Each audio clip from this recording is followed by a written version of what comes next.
Hi everybody. It's been a while since I've done any videos, but I've been seeing a lot of people who seem to be struggling, whether it's due to COVID or their disorder or the combination of COVID or just in a rough patch. Um, I jotted down 5 things that I thought were really important, and I had it all planned out how I was going to talk about it, but as a lot of you know, this disorder will change things for you as you go. And I'll try my best not to do Grandpa Simpson, um, where I'm bad for starting with a talking point in a conversation and then I bounce around. Um, so I'll try my best. To help, I took notes on the 5 things that I wanted to discuss, and I'll try to do it really quick. Um, the first one that came to my mind I'll discuss last, and there's a reason for that. But first and foremost, Facebook groups for dystonia, or any condition that you might have, they can be a lifeline for you, because I see a lot of people struggling with um, the fact that they feel people don't really understand what they're going through. And the fact of the matter is, most people don't. Unless they've actually walked in your shoes, it's hard to understand what it's like having a disorder like dystonia. Um, so yeah, use the Facebook groups, share, read, join conversations, talk with others in the group, become friends with them, because they understand what you're going through. And I know when I've had down times, I've fallen back to the Facebook groups, and I have very good friends there. I call them my Twitchy family, and I love them dearly, and I know they're always there if I have questions or if I'm just feeling down. So don't be afraid to use them. That's what they're there for. But it's a two-way street. If you need help, go there and try to help others while you're there, please. Um, Secondly, it's okay to be honest. I see people talking about um, if others ask you how you're feeling, you just kind of say okay, and I do the exact same thing. I just tell people I'm fine, I'm doing okay. Um, but there are times where I'm not really okay. I may be in a lot of pain. Um, it might just be an off day where you have multiple episodes, so you're struggling just to kind of cope with things. So it's okay to be honest with yourself, and for your friends and family who are there for you and support you, it's okay to be honest with them. They want to help. And while you may not want to be a burden, I totally understand that. It's okay to open up to them, to try to help them understand a little about what you're going through and how you're feeling. Um, Next, very important, fight for your health.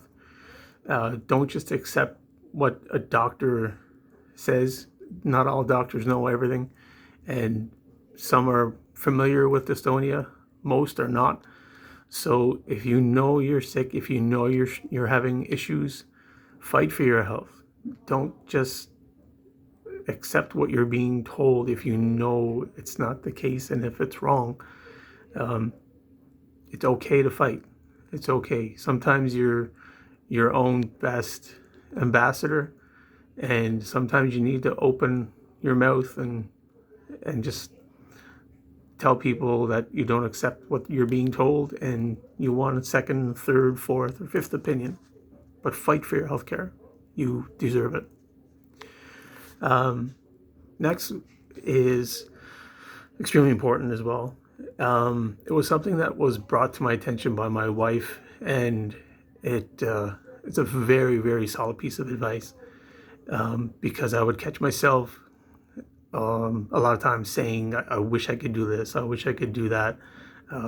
Things like driving, I wish I could drive so I could help move the kids around to dance classes and competitions and to their friends' houses and pick up groceries, run errands, stuff like that. But the fact is, I can't do those things anymore. Um, so the key is, you have to learn to mourn the person you were so that you can learn to accept the person that you are now, because you are an amazing person. And while you may not be able to do the things that you could do, that's okay. That's okay. And there are things that you are going to learn about yourself and that will amaze you and that will really impress you. Um, you'll have a new appreciation for things that you may have taken for granted. And I know for myself, just the beauty of nature and the world around me, just uh, compassion. I have more compassion than I ever had. And so I think it's key. So, it's something to work on. It takes time. It doesn't happen overnight, but it's okay to take a bit of time to mourn the person you were and just accept the amazing person that you are now. Lastly, the first thing that I copied down, but I left to last, is forgive yourself. There's no reason to beat yourself up over um, forgetting names or just inability to help as much as you used to be able to. Um, it's okay. You know, everybody makes mistakes, and it's not like you chose to have dystonia or any other condition that you might have. It just happened. It's like a rainy day. Um, just because it's raining, it doesn't mean that the day stops. The day goes on, and you may have to change what you had planned for that day, but it doesn't mean that it can't be a great day. And dystonia may happen, and if it does, it doesn't mean that your life stops. You may have to change uh, the path you're on in your life, but life goes on, and you can make an amazing life. You can live and do amazing things. And I know I'm rambling here. I apologize. Um, but yeah, I hope that you're all well. And again, forgive yourselves and accept who you are. Two very important things. I love you all, and take care. Bye bye.